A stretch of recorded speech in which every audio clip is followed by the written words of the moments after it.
And then essentially from then, nothing more has actually been done in reality. You know, people are still writing papers and looking at the reports, but all they're doing is basically trying to embellish and refine the story that Mr. Sutton Hoo, Rupert Bruce Mitford, had came up with back in 1940.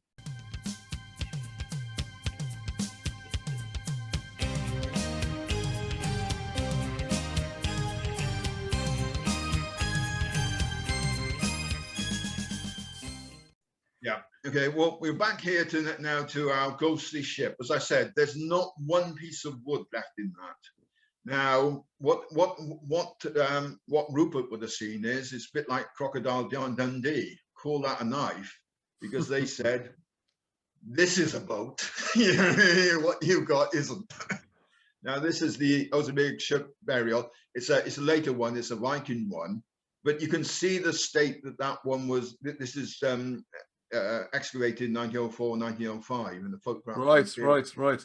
But you can see how intact that boat was compared to what the ghostly outline that was all. Wasn't the soil a lot to do with that though in Sutton Hoo? Isn't it acidic soil there or something? Yeah, it's very sandy, acidic soil, and it did have a lot to do with it for certain. You know, it's. But why do you think that's, why are you mentioning this point there? Why do you think that's relevant? Well, I'm mentioning this point because this is what Rupert saw. And right, when you see something like this, yeah, it's more tangible. Right? Yeah, with the Sutton Hoo boat at the time, they didn't have all of our 3D modeling techniques and things like that. So he didn't really have an impression of what the boat was. You go across to Sweden and things like that, there are boats like this as well. You know, so almost complete boats. So this is where he gets his ideas. This is where he gets his foundation from to build on upon what happened. Now, this is an artist's impression of what the Sutton Hoo boat looked like. Now, you can see this central little cabin, which is where the body and the grave goods were found. That would not been part of the original boat. The original boat would have been like a Viking longboat. It would have been open. Just open, right? Yeah. Now, one of the reasons you haven't picked up on it yet, but I keep on referring to this as a Sutton Hoo boat as opposed to what mainstream call it, a Sutton Hoo ship. I'm making the distinction here that, to me, can you say what the difference between a boat and a ship is, Ross? Well, I was always told you can put a boat on a ship. You can't put a ship on a boat. But yeah, that's one of them. I'm making a differentiation for this presentation based on the fact that, to me, a boat is a vessel which has a sail. It's got motive power. It's either got a motor or it's got a sail. Right. The Sutton Hoo boat, it didn't have this cabin on top, which was put there specifically to house the body and the grave goods. And it doesn't have a mast step when they excavated it. So it never had a mast and never had a sail. So essentially, it's a big rowing boat. And that's why I'm referring to right, as opposed to a ship, right. Yeah, to distinguish it from the Viking ships, which had sails. Now, some of the Viking ships, they've had replicas done. There's been a whole host of them. And those Viking ships, they have sailed them across to a number of times now. They've sailed them across to America. Oh, America. Yeah. The Godstock boat, which was excavated in the 1870s, in 1873, I think it was. The replica of that boat, which was made very quickly after it was first discovered, was sailed across the Atlantic, and it ended up in Chicago. They went up across the Atlantic, up to Hudson Bay, and then down through the Great Lakes, and then down. They took it to some kind of exhibition in Chicago at the time. Now, if this was just a rowing boat, I don't think it would have the capacity to cross the Atlantic. Cross oceans, yeah. It might have been seaworthy enough to do it, but even with It's 30 hard work rowers, rowing all the way, 30 isn't or it? 40 Same, rowers. It would be yeah. a long, hard slog, and I don't think that they would have done it. I mean, it took them. Well, why would you, isn't it? Why would you build it and not put a sail on if you're going to cross open water? So it took them 28 days to cross the open water to get to America. So rowing for 28 days, it would probably take you longer, you know, with the benefit of self. They experienced a storm on the way apparently as well back in the 1873s when they did that one. So, but it just shows you what these boats are capable of. The modern 3D reconstruction of this shows that it was seaworthy. But there's another thing when you come back to doing replicas and making 3D models of the ships, which is all the rage nowadays. Oh, he disappeared. Sorry, yeah. Keep going. It's okay. I've just got a dodgy connection. Yeah. When you bury a boat, and we can go back up to looking at the Ossieberg boat here. One of the things that happens with the weight of the earth on top of it, the boat gets flattened. So you don't necessarily know exactly how wide the boat was and how steep the sides of the boat squished out. It could be wide and broad, or it could be narrow. For a long boat, it's got to be narrow. The definitions of long boat, I think, is that the length has got to be at least 7 times the width or the beam of it. Oh, okay. But because you don't know exactly, because the weight over 1,000 years has pressed these boats down, you don't know exactly how wide they were. They can make educated guesses based on, and certainly on some of the early Viking ship replicas, a couple of them capsized because they got the proportions wrong. You know, and the boats were not seaworthy enough under sail, right. and at least one of them was capsized. Right inside the little hut. This is all the grave goods and how they were laid out. And again, and we're white on white, so it's difficult. But you can see you got the sword here. You see my cursor? Yes, can see the cursor. Yeah, yes. on the left-hand side, you've got the helmet, or the remains of the helmet up here on the top. Then you've got the shield, the iron standard, it's probably better to. You go. The iron standard, and then you've got cauldrons and other things down there, and remains of iron buckets. It's probably easier for people to visualize like this. This is how very cool. Body was laid out. So again, you can see helmet, shield. This is the whetstone, which was a kind of scepter. You've got the guy himself, his sword, spears, and then you've got silverware, buckets. You've got the Anglo-Saxon lyre. Well, there's important differences there.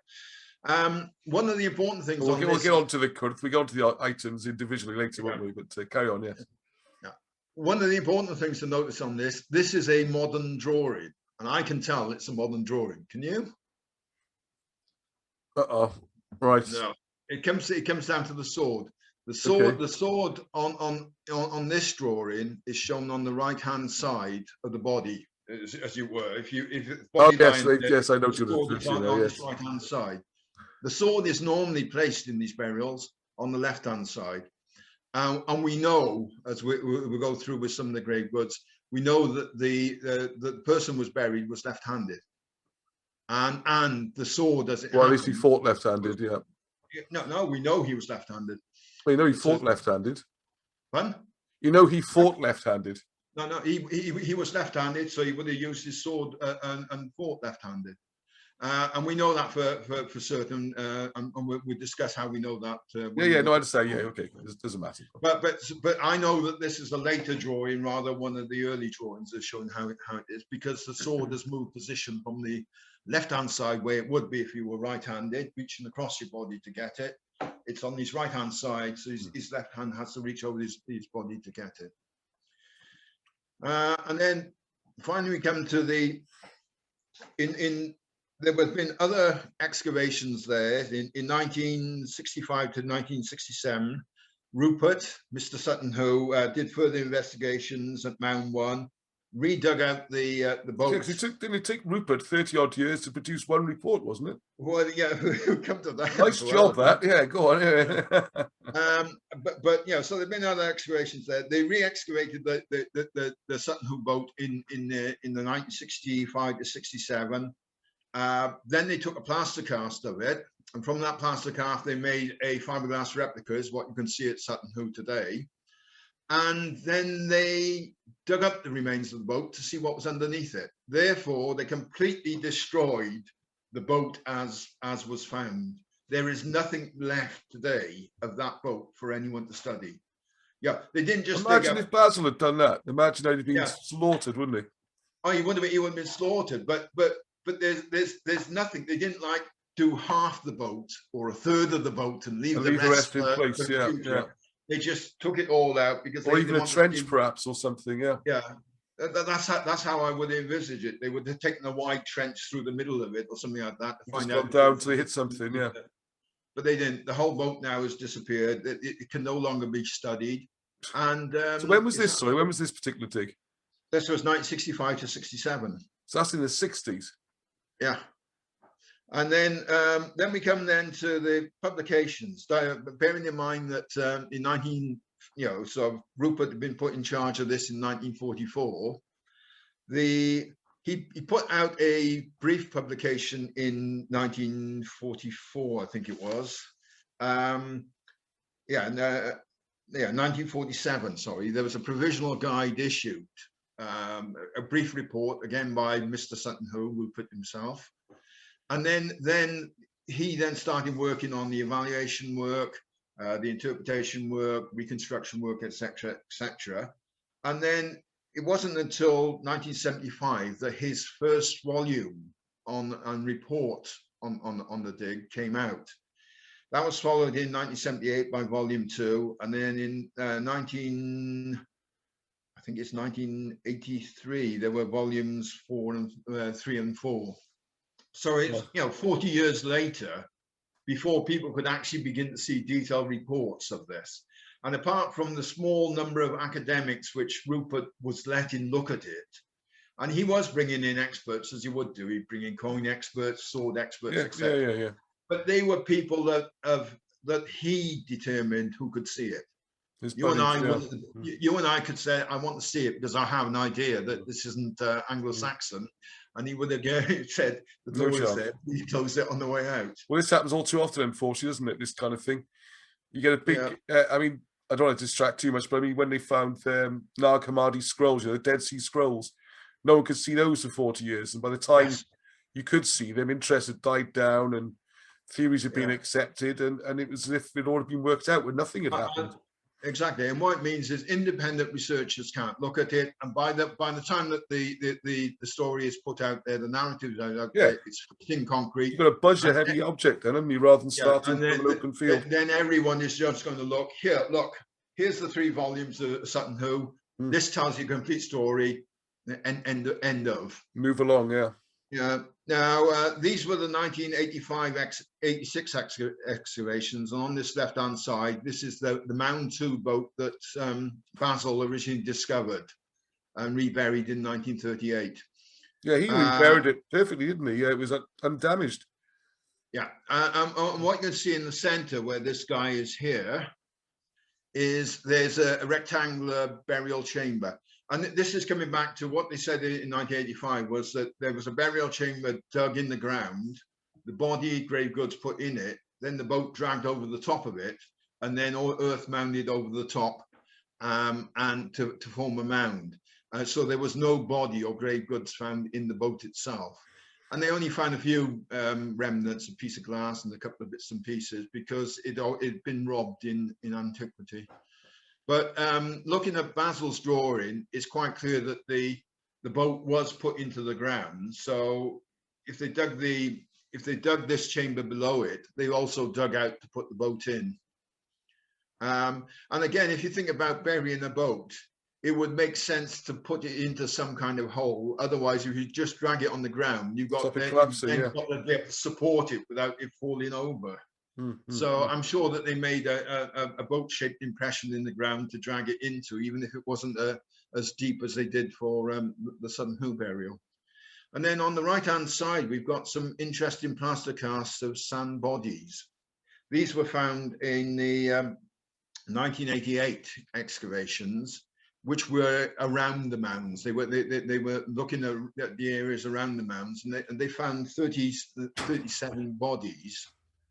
And all of them, not all of them, but most of them, a large percentage of them, probably out of the 37, probably about 30 of them, had all been, it looks like they've been executed. They were decapitated, and they all just thrown into position and then buried as if they've been butchered or killed in battle or whatever. But a large number of them had their heads destroyed. And again, because of the acidic nature of the soil, the bodies were all eaten away, the bones were all eaten away. And what we're looking at here is a plaster cast of the faint impression in the soil. So it's just exactly like the boat. Although everything had been eaten away by the acidic soil, it was then filled up with different kind of sand from the the original. And then it formed these impressions, and they made some plaster molds. They were fortunately able to manage to make some plaster casts of some of them, which are now on show at Sutton Hoo today. But the majority of them, as soon as they were uncovered, they just basically faded away. They just vanished. So that takes us basically from 1937 to 1988. Covering the period of the excavations and the period of time in which the interpretation, the renovation works, the restoration works, and the reporting was all done. And you get up to that point, and then essentially from then, nothing more has actually been done in reality. People are still writing papers and looking at the reports, but all they're doing is basically trying to embellish and refine the story that Mr. Sutton Hoo, Ripford Bruce Mitford, had came up with back in 1940, and all they're doing is building on his foundation and just building higher and higher. And I maintain that foundation, when we go through the grave goods, you'll see some of the reasons why I believe that. But I believe that foundation to be not very firm. It's insubstantial. And just a punt, really, wasn't it? Let's be. I think you'd be even more provocative, and I think you would say that's even non-existent. Well, it's just a punt. It's just a punt. He might be right. I'm not saying he's definitely wrong, but it's not really based on anything, is it? No, the foundation they're building off isn't a substantial one. You can't, we've got. Very diplomatic, Bob. Yeah, we've got a skyscraper of a building here now, because the Sutton Hoo ship is regarded as one of the most important archaeological discoveries in Britain. The Sutton Hoo helmet is our equivalent of King Tutankhamun's gold mask, and everywhere. Whenever the Sutton Hoo boat is mentioned or the Sutton Hoo ship burial is mentioned, you will see that helmet in all its glory. Yes. And we'll get onto that as well, won't we? Yeah, as you go down, when we come onto that. That's very misleading as well, isn't it? Yeah, all is not as it seems with that either. So I think this is a good point to have a first break. Yeah. There might be a couple of breaks when I've edited it. Yeah.